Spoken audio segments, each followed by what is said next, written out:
Universal Studios Hollywood has been open since 1964, but in that entire time, there has never been a coaster addition quite like this to that park. There are a few reasons that this park only has 2 roller coasters after being open for so many years. Number 1 would be the fact that that wasn't this park's original intent. Universal Studios Hollywood originally opened as a much more informative experience, telling you how movies were made and things of that nature. Now, the amount of the park that is dedicated to that is very small. You really only have the studio tour left. Over the years, this park started to shift more towards rides, and this is a similar shift we've seen of parks that opened with a similar intent, i.e. Warner Bros. Movie World in Australia and Disney's Hollywood Studios in Florida. Another reason this park hasn't gotten a major roller coaster in the past is because of space limitations. This park is separated into 2 halves, the upper lot and the lower lot, and to get between the 2, you have to go down 4 sets of escalators. It's a very interesting setup.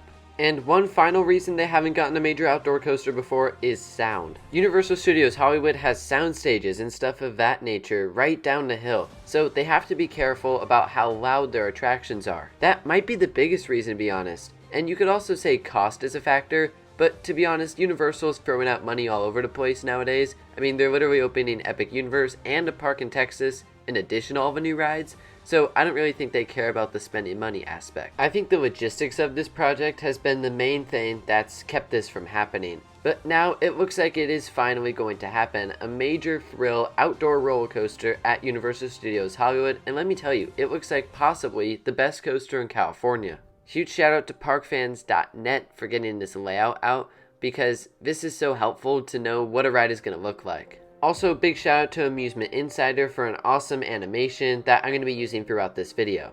So, where to start with this attraction? Well, I think a good place to start is that it's rumored to be themed to Fast and Furious. As far as rides go, this franchise doesn't really have anything. The major one would be Fast and Furious Supercharged at Universal Studios Florida. This looks okay at best, and it's definitely not an e-ticket attraction or anything like that.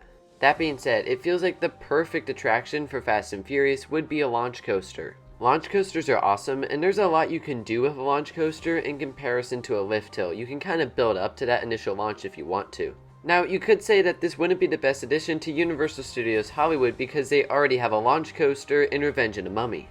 But I imagine these coasters are going to be very different. Revenge of the Mummy is indoors and has really good theming, and while I imagine this coaster will have really good theming as well, the outdoor and terrain element will set it apart. I think the launch will be the main commonality, and other than that, these coasters will be very different. So what are some of the elements this coaster has in store for us? Well, we're looking at 4 launches, 4 inversions, and as I said a moment ago, a terrain-based layout.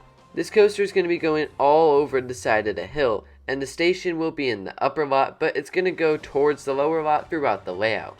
The engineering behind this is just going to be crazy to watch, and I can't imagine how much work is going to go into the simple things of this ride, like where support is going to be and things of that nature. It's going to be really cool to see. So this roller coaster will be on the side of the hill, but it will also come briefly over near the escalators, passing over and under them. It's going to be so cool to go up or down those escalators right as the roller coaster is rocketing above your head. That's going to be such a cool vantage point. And a unique one at that. But part of this roller coaster will also stretch over by Super Silly Funland and behind that themed area. So bottom line is that this coaster is going to be everywhere, and I imagine there's going to be a lot of opportunities to get good vantage points of this roller coaster. But we'll see. So back to the layout. We mentioned some of the general things, but what are some of the more specific elements that you can expect on this Fast and Furious Intamin launch coaster? This layout is diverse, and it offers a little bit of every sensation. It looks like there's going to be some airtime and some hang time, in addition to the launches and twists and turns. After your first launch, you go through some turns before coming to an airtime hill that looks to have a pretty big drop on the other side. After a bank turn, this leads you into your first inversion, a corkscrew. It's interesting to see a corkscrew so early in the layout. Typically these inversions are saved towards the end. After another turn, you come to your second launch. You then hit the lawn out and back section, ending with a cool looking dive loop. This, I believe, is the area of the ride located behind Super Silly Funland. Then after another launch and an element that might be a speed hill, you hit a 0G stall or something similar, and that thing looks awesome. My personal experience on an element like this is pretty limited, but I have ridden Joker at Six Flags Discovery Kingdom, and despite the fact that it'll be built by a different manufacturer than Joker, That stall is very similar, and it is an awesome moment. You hang upside down for a long time, and I imagine this element on the Fast and Furious coaster will be similar. Then comes the most interesting part of this roller coaster, in my opinion. This is where you go over the escalator before twisting back down underneath it. Right now, this element is being called a junior dive loop, so it's probably going to be a little bit different than your traditional dive loop and the dive loop we saw earlier in this attraction. Regardless, it's going to be an awesome way to end this roller coaster, and I can't imagine how amazing this is going to look once it's completed. In short, the layout for this coaster reminds me a lot of some of Intamin's other creations, like Velocicoaster at Universal's Islands of Adventure. They're both at Universal Parks, and they're both built by Intamin, yes, but I think there's more to it than that.